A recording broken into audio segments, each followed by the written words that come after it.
Hello મિત્રો, મારી ચેનલમાં તમારું સ્વાગત છે। આજે આપણે ચણા મેથીનું એક મસ્ત અથાણું બનાવીશું, જે તમે 12 મહિના સુધી ખાઈ શકો છો અને સ્વાદમાં પણ મસ્ત લાગે છે। એવું અથાણું આજે આપણે બનાવીશું। ઘણા ગોળનું અથાણું ખાતા નથી, તો આમાં ગોળ આવતો નથી, તો સુગરવાળા વ્યક્તિ ખાઈ શકશે। તો એના માટે સામગ્રી જોઈ લઈએ। ચણા 1 વાટકી લીધા છે। આ વાટકી એક સેટ કરી લેવાની।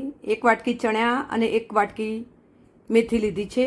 એને રાતે આખી રાત પલાળી લીધી છે અને 500 ગ્રામ કાચી કેરી લીધી છે। હવે આ બંનેને આપણે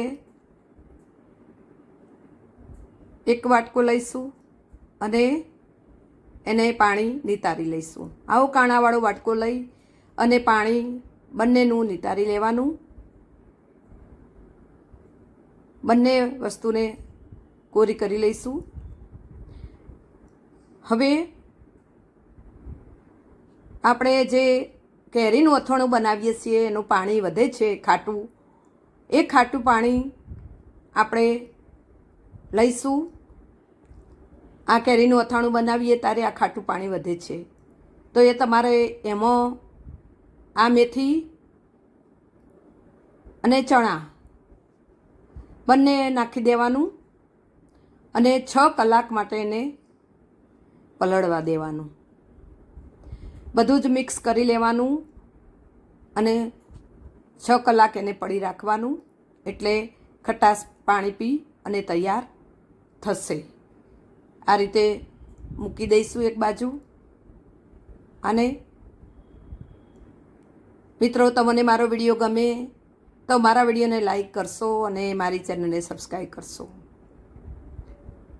હવે આ 6 કલાક પછી એક મોટું કાણાવાળું વાસણ લઈ અને પાણી બધું નિતારી લઈશું અને એક સાપું પાથરી અને એના ઉપર કોટનનું કપડું મૂકીશું અને એના ઉપર આ મેથી અને ચણા ફેલાવી દઈશું અને બધું એને કોરું થવા દઈશું।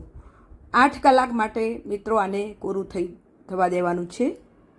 બરાબર કોરું થઈ જાય પછી આપણે એવું અથાણું બનાવીશું। આ રીતે હાથમાં બિલકુલ ભેજ લાગે નહીં એવું કોરું તમારે થવા દેવાનું।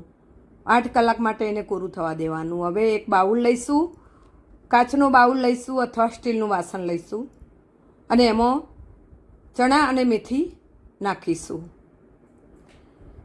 હવે જે 500 કેરી લીધી છે એને ટુકડા કરી લઈશું, સાલ ઉતારી અને એના ટુકડા કરી લઈશું અને એક મરચાંનું કટર લઈશું, એમાં ટુકડા નાખી અને એને ક્રશ કરવાનું છે। આના ટુકડા રફલી ચોપ કરશો તો પણ ચાલશે મિત્રો। આના ટુકડા બહુ નાના કરવાની જરૂર નથી, કારણ કે આપણે મરચાંના કટરમાં એને ક્રશ કરવાનું છે, એટલે રફલી ચોપ કરી લેવાનું બધું અને મરચાંના કટરમાં આપણે એને કચડી અને તૈયાર કરીશું। આ રીતે બધા ટુકડા ઝીણા કરી લઈએ। બસ આટલું ઝીણું તમારે કરવાનું છે। આ રીતે બધું તૈયાર કરી અને કાચના બાઉલમાં નાખીશું। મિત્રો, તમારે એલ્યુમિનિયમનું વાસણ નહીં વાપરવાનું। હવે એક ટિપ્સ આપીશ, જે કેરીનો ગોટલો અને સાલ વધી છે તો કેરીના ગોટલામાંથી ગોટલી કાઢી અને તમે મુખવાસ બનાવી શકો છો, અને એની સાલ છે એનો તમે પ્લાન્ટ વાવો છો તો કિચન વેસ્ટ ખાતર બનાવો છો તો એમાં કિચન વેસ્ટ ખાતર બનાવવામાં ઉપયોગમાં લઈ લેવું। હવે ચણા અને મેથી જે બાઉલમાં લીધી છે તે લઈ લઈશું, એમાં આચાર મસાલો નાખીશું। આપણે જે વાટકી સેટ કરી હતી એ જ વાટકી 2 વાટકી ભરીને આપણે આચાર મસાલો લઈશું। આચાર મસાલોનો સ્વાદ બહુ મસ્ત લાગે છે અથાણામાં। અને 1.5 વાટકી આપણે કેરીની સીણ લઈ લઈશું। જે આપણે 500 કેરી લીધી હતી એ સીણ આપણે આમાં લઈ લઈશું અને બધું મિક્સ કરી લઈશું બરાબર। કેરીની સિઝન હોય ત્યારે આ અથાણું બનાવી લેવું તો કેરીનું ખાટું પાણી પણ હોય અને અથાણું બનાવવાની પણ મજા આવે. હવે સરસ્યું આપણે લઈશું, ગરમ કરી અને ઠંડુ કરીને લેવાનું છે. 2 બાઉલ આપણે સરસ્યું લઈશું. જે વાટકી સેટ કરી છે એનાથી 2 વાટકી સરસ્યું લઈ લઈશું અને બધું મિક્સ કરી લઈશું.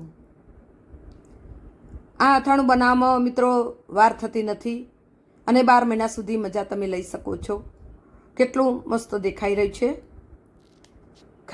જોઈને જ ખાવાનું મન થઈ જાય. અને આમાં ગળ ન હોવાથી સુગરનો વ્યક્તિ પણ ખાઈ શકે છે. જેને ગળ્યું નથી ભાવતું એ અથાણું ચોક્કસ બનાવજો.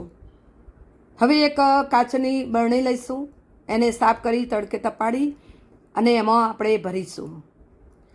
તો 12 મહિના સુધી આ અથાણું બગડશે નહીં. ખાસ તમારે એ જ ધ્યાન રાખવાનું. તો મિત્રો, તમને જો મારો વિડીયો ગમ્યો હોય તો મિત્રો સાથે શેર કરજો.